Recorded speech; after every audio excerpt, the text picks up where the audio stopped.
നമസ്കാരം. നമസ്കാരം. അതായത് ഇത്തവണ 10-50 സ്ഥലങ്ങളിൽ വോട്ട് വർധന ഉണ്ടായിട്ടുണ്ട്. അതിൽ മൃഗീയമായി വോട്ട് വർധന ഉണ്ടായ ചില സ്ഥലങ്ങളുണ്ട്. ആ സ്ഥലങ്ങളെ പറ്റി വിലയിരുത്തുമ്പോൾ എന്താണ് പറയാനുള്ളത്? മുൻകാലങ്ങളിൽ ഏറ്റവും കൂടുതൽ പോളിംഗ് നടന്നിരുന്നതായി കണക്കുകളിൽ വന്നിരുന്നത് ഇടതുപക്ഷത്തിന് സ്വാധീനമുള്ള പയ്യന്നൂർ മോഡലും തളിപ്പറമ്പ് മോഡലും ഒക്കെ പ്രയോഗിക്കാവുന്ന പോളിംഗ് ബൂത്തിൻ്റെ താക്കോലും എല്ലാം മേടിച്ച് അവിടെ തന്നെ ഇരുന്ന് അവർ തന്നെ എല്ലാം ചെയ്യുന്നൊരു സംവിധാനം ഉണ്ടായിരുന്നു. ബൂത്ത് പിടുത്തത്തിൻ്റെ. ഈ സംവിധാനം നിലനിന്നിരുന്ന കാലത്ത് ഇവർക്ക് 90% അല്ലെങ്കിൽ ചെയ്യുന്ന വോട്ടിൻ്റെ എത്ര പേര് ചെയ്താലും അതിൽ 2-3 ഒഴിച്ച് ബാക്കി പേരിന് വേണ്ടി 2-3 പേര് ഒഴിച്ച് ബാക്കി മുഴുവൻ CPM മാത്രം അരുവാൾ ചുറ്റിക നക്ഷത്രത്തിൽ മാത്രം കുത്തുന്നൊരു സംവിധാനം ഉണ്ടായിരുന്നു. പക്ഷേ ഈ തെരഞ്ഞെടുപ്പിലെ ഏറ്റവും വലിയ പ്രത്യേകത അതിന് വിരുദ്ധമായി അല്ലെ ആ പഴയ നരേഷന് വിരുദ്ധമായി കുറേ സ്ഥലങ്ങളിലെങ്കിലും ചോദ്യം ചെയ്യാൻ കോൺഗ്രസും ലീഗിൻ്റെ പ്രവർത്തകരും, വേറെ ജനാധിപത്യ മുന്നണി വേറെ പറഞ്ഞിട്ട് കാര്യമൊന്നുമില്ല, കോൺഗ്രസ് പ്രവർത്തകരും ലീഗിൻ്റെ പ്രവർത്തകരും മുമ്പോട്ട് വന്നിരിക്കുന്നു. അതായത് ഞാൻ മനസ്സിലാക്കിയിടത്തോളം ജനങ്ങൾ പിണറായി വിജയനെ എതിരെ വോട്ട് ചെയ്യാൻ റെഡിയായി കാത്തിരിക്കുകയായിരുന്നു എന്ന് വേണം കരുതാൻ. രാവിലെ മുതൽ വൈകുന്നേരം ഒരേ പാറ്റേണിൽ ആൾക്കാർ വന്നെത്തി എന്നുള്ളത് ചരിത്രത്തിൽ ആദ്യമായിട്ടാണ് പറയാൻ പറ്റും. നമ്മൾ ഏറ്റവും അധികം മഞ്ചേശ്വരം എടുക്കാം. മഞ്ചേശ്വരത്ത് കഴിഞ്ഞ തവണ 77.77% വോട്ടായിരുന്നെങ്കിൽ ഇപ്രാവശ്യം 80.64% മാറി. അതായത് അവിടെ ഇക്കഴിഞ്ഞ തദ്ദേശ സ്വയംഭരണ തെരഞ്ഞെടുപ്പിലാകട്ടെ അവിടെ 20,000 വോട്ടിൻ്റെ ഭൂരിപക്ഷം UDF-നുണ്ട്. അവിടെ എന്തെങ്കിലും മാറ്റം ഉണ്ടാവാൻ സാധ്യതയുണ്ടോ? അവിടെ കൂടി എന്ന് പറഞ്ഞാൽ അതിൻ്റെ ഫേവറബിൾ എന്ന് പറഞ്ഞാൽ എന്നാ പറഞ്ഞത്, favourable to UDF, advantage UDF. ഇതേപോലെ നെക്സ്റ്റ് നമ്മൾ മണ്ഡലം എടുക്കാവുന്ന സ്ഥലം മാനന്തവാടിയാണ്. മാനന്തവാടി OR കേളു ആണ്, മന്ത്രി കേളു ആണ് അവിടുത്തെ LDF കാൻഡിഡേറ്റ്. അവിടെ നല്ല കാൻഡിഡേറ്റിനാണ് UDF നിർത്തിയിരിക്കുന്നത്. 2% കൂടി 78.2% കഴിഞ്ഞ വർഷങ്ങളിൽ ഇപ്രാവശ്യം 80.35%. ഇതേപോലെ മറ്റൊരു സ്ഥലമാണ് എലത്തൂർ, മന്ത്രി കോഴിക്കോട് മന്ത്രി നമ്മുടെ ശശീന്ദ്രൻ 80.55 82.45 1.9% കൂടി. അവിടെ കൂടുക എന്ന് പറഞ്ഞാൽ കഴിഞ്ഞ തെരഞ്ഞെടുപ്പിലൊക്കെ ശശീന്ദ്രന് കിട്ടാവുന്നതിൻ്റെ മാക്സിമം കിട്ടിയിട്ടുണ്ട്. കാരണം അടുത്ത വർഷം കോട്ടയാണത്. അതൊക്കെ നമ്മൾ ഈ എന്താ പറഞ്ഞാൽ അടുത്ത വർഷം കോട്ട അവരുടെ വീട് അങ്ങോട്ട് കയറാൻ സമ്മതിക്കൽ, എലത്തൂരിൽ നിന്ന് പോയി വേറൊരാൾക്കൂടെ ക്യാൻവാസ് ചെയ്യാൻ പറ്റാത്ത അവസരം ഉണ്ടായിരുന്നു. അവിടെ വോട്ട് കൂടി എന്ന് പറഞ്ഞാൽ ഈ സപ്രസ് ചെയ്ത് മനസ്സിൽ അവരോട് പ്രതിരോധം പ്രതിഷേധിച്ചിരുന്നവരുണ്ട്, പ്രകടിപ്പിക്കാൻ പറ്റാത്തവരുണ്ട്, അവരുടെ വോട്ടത്. എൻ്റെ അവിടുത്തെ ഒരു സുഹൃത്ത് CPM-ൻ്റെ സുഹൃത്ത് വിളിച്ചു പറഞ്ഞു, എൻ്റെ പാരഡി കിട്ടി, അത് അടിപൊളിയായിരുന്നു, മാത്രമല്ല ഇത്തവണത്തെ ഇവിടുത്തെ CPM-കാർ ഒറ്റക്കെട്ടായിട്ട് ഈ ശശീന്ദ്രനെ തോൽപ്പിക്കും, ഞങ്ങൾക്ക് മടുത്ത് ഈ കളവനെ കൊണ്ട്, കാരണം എഴുന്നേറ്റ് എടുക്കാനും കൂടി വയ്യ, എന്നിട്ട് വൃത്തികേട് കാണിച്ചു മാത്രം നടക്കുന്ന ഈ മാർക്സിസ്റ്റ് പാർട്ടിയുടെ സപ്പോർട്ടിൽ മാത്രം ജീവിച്ചു പോകുന്ന ഒരു പരാന്ന ജീവിയാണ് ശശീന്ദ്രൻ എന്നൊക്കെ പറഞ്ഞിട്ട് പിണറായി വിജയന്റെ ബന്ധു ആയതുകൊണ്ടല്ലേ ഇവിടെ നിർത്തുമോ എന്നൊക്കെ ചോദിച്ചത്. അതുകൊണ്ട് മാത്രമല്ല പിണറായി വിജയൻ പറഞ്ഞ എല്ലാ കച്ചവടത്തിനും അയാൾ ഒപ്പിട്ട് കൊടുക്കുന്നത്. അല്ല, പൈസ 50-50 അല്ലെങ്കിൽ 25-75% ആയിരിക്കും. ചാനലിനെ സപ്പോർട്ട് ചെയ്യും. എന്തിന് ട്രീ കട്ടർ അവരും സപ്പോർട്ട് ചെയ്യും. അതായത് മരക്കട്ട്, വനത്തുനിന്ന് മരം കട്ട് കൃത്യമായി കൊണ്ടുപോയി വിൽക്കാനുള്ള സൗകര്യം കിട്ടുക എന്ന് പറഞ്ഞാൽ കോടാനുകോടി രൂപയുടെ മരങ്ങളെ എല്ലാ മരവും ടോർച്ചടിച്ച് കാണിച്ചു. ഏറ്റവും അധികം വർദ്ധിച്ചിരിക്കുന്നത് ജയന്ത് മത്സരിച്ച കോഴിക്കോട് നോർത്തിലാണ്. അവിടെ 75.293 പറഞ്ഞാൽ ഏകദേശം 4.3% വോട്ട് വർദ്ധിച്ചു എന്നുള്ളതാണ്. അത് ഇവിടെ കോഴിക്കോട് നോർത്ത് ഈ പറയുന്ന നമ്മൾ പറയുന്ന സീറ്റുകൾ ചർച്ച ചെയ്യുന്ന അവിടെ വേറൊരു ഇതുണ്ട്, നവ്യ ഹരിദാസ് നല്ല കാൻഡിഡേറ്റ് BJP-യുടെ. അവരും ജയന്ത് കുറച്ച് വോട്ട് പിടിക്കും. എനിക്ക് തോന്നുന്നത് 3-ം സ്ഥാനത്തേക്ക് രവീന്ദ്രൻ തള്ളപ്പെടുമോ എന്നുള്ള സംശയം കൂടി ഉണ്ട്. തോട്ടത്തിൽ വ്യക്തിപരമായിട്ട് അഭിപ്രായം, പക്ഷെ പുറത്ത് ജനങ്ങൾക്കൊന്നും ഉപകാരം ചെയ്യാത്ത, പുറത്തിറങ്ങി നടക്കാത്ത ഒരാളാണ് എന്നുള്ള അഭിപ്രായം. അപ്പം അത് അങ്ങേർക്ക് ഭയങ്കര ദോഷം ചെയ്തിട്ടുണ്ട്. വലിയ കുഴപ്പക്കാരനല്ല ആള്, പക്ഷേ ജനങ്ങൾ അവിടെ മാറ്റിക്കുത്തി എന്ന് പറയുന്ന ഒരു സംഭവത്തിന്റെ 4.33% വോട്ടാണ് കൂടിയിരിക്കുന്നത്. ഈ സീറ്റുകളുടെ ഒറ്റ കാര്യം ആദ്യം പറഞ്ഞ ബെസ്റ്റ് പ്രൈമറി പെർമിഷൻ എന്ന് പറയുന്നത് അവിടെ നിൽക്കുകയാണ്. ഇവരൊക്കെ കിട്ടിയതിൻ്റെ മാക്സിമം കഴിഞ്ഞ ഇലക്ഷൻ കിട്ടിയിട്ടുണ്ട് 2021. ഇനി കൂടുക എന്ന് പറഞ്ഞാൽ ഇവർക്ക് കൂടാൻ ഇവരുടെ വോട്ടല്ലേ കൂടുന്നത്. ഇതേപോലെ തന്നെയാണ് 75.92% നിന്ന് 81.07% കോഴിക്കോട് സൗത്തിൽ ഇതേപോലെ ഏകദേശം 4.27% കൂടിയിട്ടുണ്ട്.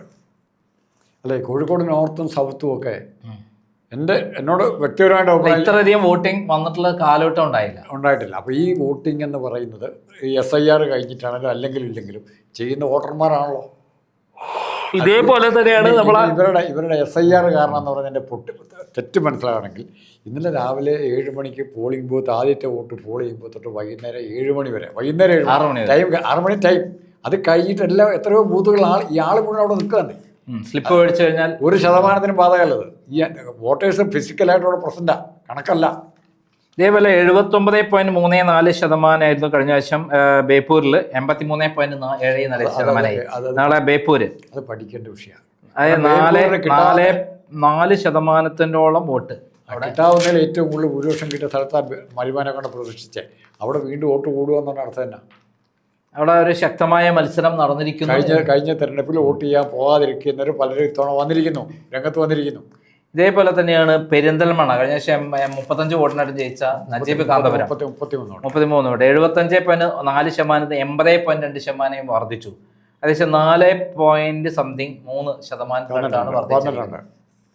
ഇതേപോലെ തന്നെ തവന്നൂർ അവിടെ തന്നെയുള്ള 75.27 to 77.65. അത് അവിടെയാണ് നമ്മൾ KT ജില്ലയിൽ മത്സരിക്കുന്നത്. തവനൂർ നല്ല മത്സരം നടക്കും. കാരണം KT ജില്ലയിൽ മോശക്കാരനല്ല, വോട്ട് പിടിക്കാൻ മിടുക്കനാണ്. അവിടെ ജോയ് നല്ല മിടുക്കനായത്. അവിടെയാണ് ഏറ്റവും നല്ല പോളറൈസേഷൻ ഉണ്ടാകാൻ പോകുന്ന സ്ഥലം. അവിടെയും കൂടെ UDF ജയിക്കാമെങ്കിൽ മലബാറിൽ ഇനി അടുത്ത വർഷം കാല് കുത്താൻ ഇത്തിരി സമയമെടുക്കും. പൊന്നാനി 70.82% കഴിഞ്ഞ വർഷം. ഇപ്രാവശ്യം 74.23% മാറി. 3% മെച്ചം വന്നിട്ടുണ്ട്. ഇതേപോലെ മലമ്പുഴ പൊന്നാനി പഠിക്കേണ്ടതാ. പൊന്നാനി കാലാകാലങ്ങളായി ശ്രീരാമകൃഷ്ണൻ വരെ ജയിപ്പിച്ച നമ്മുടെ പഴയ സ്പീക്കർ ശ്രീരാമകൃഷ്ണൻ അങ്ങനെ സ്വപ്ന സുരേഷുമായി ബന്ധപ്പെട്ട് അല്ല ഒത്തിരി ആരോപണങ്ങൾ കേട്ടോ. അങ്ങനെ വരെ ജയിപ്പിച്ച സ്ഥലം പൊന്നാനി. പിന്നെ പണ്ട് ആത്മഹത്യ ചെയ്യാൻ പോയ ആളാണ്. പിന്നെ മലമ്പുഴ 76.54% കഴിഞ്ഞ തവണ വോട്ടുണ്ടായിരുന്നത്. 5% കൂടി. ഇപ്പൊ 73.63%. 5% കൂടുതലായി. 7% കൂടി ഇവിടെ 7% കൂടി മലമ്പുഴയിൽ. അതായത് നമ്മുടെ സുരേഷ് മത്സരിക്കുന്ന 5% അല്ല 76.54% 83.64% ആണോ? 81.63%. ഓക്കെ, അങ്ങനെയാണെങ്കിൽ തന്നെ 5% വർദ്ധിച്ചിട്ടുണ്ട്. അത് നല്ല വർധനയാണ്. അത് ചെറിയ വർധനയെ കാണാൻ പറ്റില്ല. അത് സുരേഷാണ് മത്സരിക്കുന്നത്. അച്യുതാനന്ദൻ്റെ മനസാക്ഷി സൂക്ഷിപ്പുകാരെന്നുണ്ട്. അച്യുതാനന്ദൻ്റെ പേഴ്സണാലിറ്റി തന്നെയാണ് മത്സരിക്കുന്നത്. പാലക്കാട്ടിലെ ജനങ്ങൾ അത്ര നന്ദി കേട്ടവരല്ലെങ്കിൽ, മലമ്പുഴയിലെ ജനങ്ങൾ കമ്മ്യൂണിസ്റ്റ് പാർട്ടിയോട് അത്ര നന്ദി കേട്ടവരല്ലെങ്കിൽ സുരേഷ് അവിടെ ജയിച്ചിരിക്കും. പാലക്കാടാണ് നമ്മൾ പിന്നെ കാണുന്നത്. 75.27% 81.59% മാറി. അത് 6% മാറിയിട്ടുണ്ട്. 6% മാറിയിട്ടുണ്ട്. 6.3% മാറി. ഏറ്റവും കൂടെ ഒരു കാര്യം ഉറപ്പിക്കാം, അത് പിഷാരടിക്ക് അനുകൂലമാകാൻ വേറെ ആർക്കും അനുകൂലമാകാൻ ചാൻസ് ഇല്ല. നമുക്ക് കാത്തിരിക്കാം. ചിറ്റൂർ 80.68, ഇപ്രാവശ്യം 84.63, ഏകദേശം 4% വർദ്ധിച്ചു. അപ്പോൾ ചിറ്റൂർ കൃഷ്ണൻകുട്ടിയുടെ അഭാവം, കൃഷ്ണൻകുട്ടി മാറി, രംഗത്തുനിന്ന് മാറി. പകരം വന്നിരിക്കുന്ന മുരുകദാസിനെ അവിടെ പാർട്ടിക്കാർക്ക് സ്വീകാര്യമല്ല. ഇത് തൃശ്ശൂരാണ് 70.69 75.68% മാറി. അത് 5% വർദ്ധിച്ചു. അവിടെയും UDFന്റെ വിജയമാണ് അതിൽ നിന്ന് കാണാവുന്ന കാര്യം. തൃശ്ശൂർ പിന്നെ തൃശ്ശൂർ ഇതേപോലെയാണ് കൊടുങ്ങല്ലൂർ ജനീഷ് മത്സരിക്കുന്നത്. അവിടെ UDF വിജയിക്കും എന്നുള്ളതാണ് പുറത്തു വന്ന വിവരം. 72.13% 77.56%. അതായത് 5%ത്തിൽ 5.5%, ഏകദേശം 5.43% വർദ്ധിച്ചിരിക്കുന്നത്. കൊടുങ്ങല്ലൂർ 77 അപ്പോൾ 10% കളമശ്ശേരി 77.24% 81.5%. ഇത് ഏകദേശം 4.3%, 3.5% വർദ്ധിച്ചിരിക്കുന്നത്. കളമശ്ശേരി എവിടെ? രാജീവിൻ്റെ നാട്.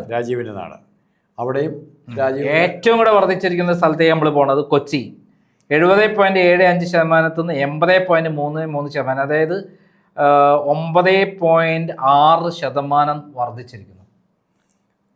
9.6% അവിടെ കൊച്ചിയാണ് ഏറ്റവും ടൈറ്റ് മത്സരം. DCC പ്രസിഡന്റ് മുഹമ്മദ് ഷിയാസ് മത്സരിക്കുന്നത്. കോൺഗ്രസിൻ്റെ ഏറ്റവും പ്രമുഖനായ നേതാവ് മത്സരിക്കുന്നു. 9.6% കേരളത്തിൽ ഏറ്റവും കൂടെ വർദ്ധിച്ചിട്ടുള്ള സ്ഥലം എന്ന് പറയുന്നത് കൊച്ചിയിലാണ്. മുഹമ്മദ് ഷിയാസിന് ഉറപ്പായി സീറ്റ് ജയിക്കും. ഇതേപോലെ തന്നെ തൃപ്പൂണിത്തുറ 75.83%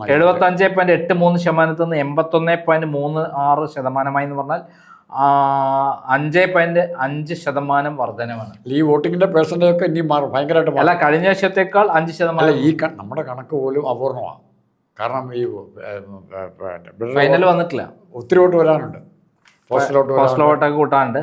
പിന്നെ കുന്നത്തുനാട് 82.48 84.09%, ഏകദേശം ഒരു 1.5% വർദ്ധിച്ചു. ഇടുക്കിയിൽ 5% വോട്ടാണ് വർദ്ധിച്ചിരിക്കുന്നത്, 70.43% 75.4.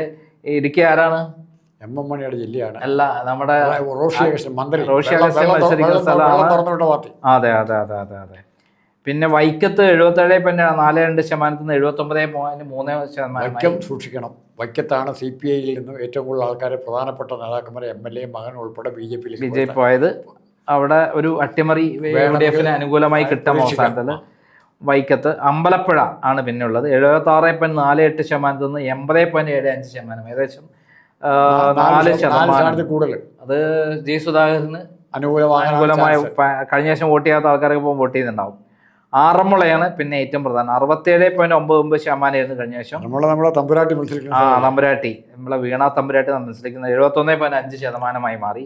അതായത് 3.5% വോട്ട് വർദ്ധിച്ചിട്ടുണ്ട് അവിടെ. പിന്നെ കൊല്ലത്താണ് 73.89% 77.43% 4%. നമ്മളെ ബിന്ദു കൃഷ്ണ സീറ്റ് അവിടെ ഉറപ്പിക്കാം. പിന്നെ ഇരവിപുരം 72.26% 77.33% മാറി. ഇരവിപുരം സാമാന്യഗതിയിൽ LDF ജയിക്കാൻ സാധ്യതയുള്ള ഒരു സീറ്റാണ്. പക്ഷേ ഇത്രയും പെർസെൻറ്റേജ് ഡിഫറൻസ് വന്നിരിക്കുന്നത് കൊണ്ട് അത്ഭുതങ്ങൾക്ക് സാധ്യത. വാമനപുരാണ് വേറെ ഒന്ന്, 72.97% 77.46% മാറി, ഏകദേശം 4% മാറി. ഇനി ഏറ്റവും രസമുള്ളത് കഴക്കൂട്ടമാണ്, 71.03% 78.67%. 7% മത്സരിക്കുന്നത്, മുരളീധരൻ ഉൾപ്പെടെയുള്ളവർ മത്സരിക്കുന്നത്. മുരളീധരൻ അടക്കമുള്ള ആളുകൾ മത്സരിക്കുന്ന സ്ഥലത്ത് ശരത് ചന്ദ്ര പ്രസാദ് എന്നാ പറയുന്നത്, കറുത്ത കുതിരയാകുമോ? ആവാൻ എല്ലാ സാധ്യതയും ഇതിൻ്റെ അകത്തുണ്ട്. രണ്ടുപേരും കൂടി തമ്മിലടിക്കുമ്പം അതിൻ്റെ അകത്ത് മൂന്നാമത്തെ ആള് വിജയിക്കാം. വട്ടിയൂർക്കാവുന്ന 66% 76.9% വർദ്ധിച്ചു. പെർസെൻറ്റേജ് ഏറ്റവും കൂടിയിരിക്കുന്ന ഒരു സ്ഥലം 10%. വട്ടിയൂർക്കാവർക്ക് ഒരു സ്ഥാനാർത്ഥി ഇപ്പോൾ കിട്ടി, മുരളീധരൻ. വട്ടിയൂർക്കാവ് ഏറ്റവും മോശമായിരുന്നു കഴിഞ്ഞ ശേഷം. അല്ല, വേണ്ടപ്പെട്ട സ്ഥാനാർത്ഥിയെ കിട്ടി അവർക്ക്, മുരളീധരൻ. അപ്പോൾ 66% 10% വോട്ട്, 10.9% വോട്ടാണ് വർദ്ധിച്ചിരിക്കുന്നത്. ഏകദേശം 17,000-ഓളം വോട്ട് അവിടെ വർദ്ധിച്ചിട്ടുണ്ട് ഇത്തവണ. തൊട്ടു പുറകെ നിയമം വരുന്നുണ്ട്. അടുത്ത തിരുവനന്തപുരത്ത് 62.99% ഉള്ളത് 74.67% മാറിയിട്ടുള്ളൂ. അതായത് 12%-ത്തിനടുത്ത്. കേരളത്തിലെ ഏറ്റവും കൂടെ വർധന അവിടെയാണ്. അവിടെ നമ്മുടെ ധനകാര്യമന്ത്രി തന്നെ ജയിക്കുമെന്ന് വിചാരിക്കുക. CP ജോൺ ജയിക്കുമെന്ന് കണക്കൂട്ടാം. നിയമം ആര് ജയിക്കുമെന്ന് നമുക്ക് അറിയില്ല. 71.33% ആയിരുന്നു, 80.62%, അതായത് 9.3% വർദ്ധിച്ചത്. ശബരിനാഥൻ കയറി വരുമോ? എന്തായാലും നമുക്ക് പെട്ടി തുറക്കേണ്ടി വരും നിയമത്തിന്റെ കാര്യം പറയുമ്പോൾ. കട്ടാക്കടയുണ്ട്. അല്ല, അവിടെയൊക്കെ കുറഞ്ഞ തോതിലാണ്. പക്ഷേ ഇപ്പം 40 മണ്ഡലങ്ങളുടെ ലിസ്റ്റാണ് എടുത്തത്. ഏറ്റവും പ്രധാനപ്പെട്ട മത്സരം നടക്കുന്ന 40 മണ്ഡലങ്ങൾ. ഇനിയുണ്ട് കുറേ മണ്ഡലങ്ങൾ. ഈ 40 മണ്ഡലങ്ങളുടെ ഈ വർധനം എന്താണ് സൂചിപ്പിക്കുന്നത്? അതുകൊണ്ട് ഒരു 4-5 മണ്ഡലം ഒഴിച്ച്, അതായത് ഇടതുപക്ഷത്തിന് പണ്ട് കാലം തൊട്ട് ഇങ്ങനെ കുറേ അറിയാൻ മേലാത്ത മന്ദബുദ്ധി പോലെ കുത്തിക്കൊണ്ടിരിക്കുന്ന ഓരോ ആൾക്കാർ, എന്ത് സംഭവിച്ചാലും ലോകത്ത് എന്തെല്ലാം സംഭവിച്ചാലും ഇടതുപക്ഷം അരിവാൾ ചുറ്റിക്ക് മാത്രം കൊടുക്കുന്ന മെൻറ്റാലിറ്റി ഉള്ള കുറേ ആൾക്കാരെ വടക്കേ മലബാറിൽ വളർത്തിയെടുത്തിട്ടുണ്ട്. അതൊക്കെ ഇപ്പോഴല്ല, തലമുറകളായിട്ട് EMSൻ്റെ നയനാരുടെ ഒക്കെ കാലം തൊട്ട് അത്തരം കുറേ വോട്ട് ഇവർക്ക് കിട്ടും. ബാക്കി വോട്ടുകൾ കമ്മ്യൂണിസ്റ്റ് പാർട്ടി എന്താണെന്നും പിണറായി വിജയൻ കമ്മ്യൂണിസ്റ്റ് ആണെന്നും ആലോചിക്കാൻ തുടങ്ങിയ ഒരു വോട്ടേഴ്സുണ്ട്. അവരുറപ്പായിട്ടും ഇത്തവണ എവിടെ കൊത്തും എന്ന് നമുക്ക് മെയ് 4-ാം തീയതി അറിയാം. അതാണ് പിണറായി വിജയൻ. ഈ 40 മണ്ഡലങ്ങളായിരിക്കാം ചിലപ്പോൾ വലിയ നിർണയങ്ങൾ ഉണ്ടാക്കുക. അല്ല, വൻപിച്ച ഭൂരിപക്ഷം ഇപ്പുറം കൊടുക്കാൻ പോകുന്നത്. ഇടതുപക്ഷത്തെ ഉത്തെറിയുന്നത് ഈ 40 നിയമങ്ങളിലായിരിക്കും. ഈ 40 മണ്ഡലങ്ങളിലൂടെയും കൂടി ആയിരിക്കും വരാൻ പോകുന്നത്. നമുക്കിനി ഇതിൻ്റെ തന്നെ ഡീറ്റെയിൽസ് വരാനുണ്ട്. ഇത് കഴിഞ്ഞിട്ട് നമുക്ക് ഒന്നുകൂടെ വിശദമായി പഠിച്ചിട്ട്, അതായത് 40 മണ്ഡലങ്ങൾ വൻ അട്ടിമറികൾ സൃഷ്ടിക്കുന്ന മണ്ഡലങ്ങളായിരിക്കും. വോട്ട് വർദ്ധിച്ച 40 മണ്ഡലങ്ങൾ അട്ടിമറികൾ.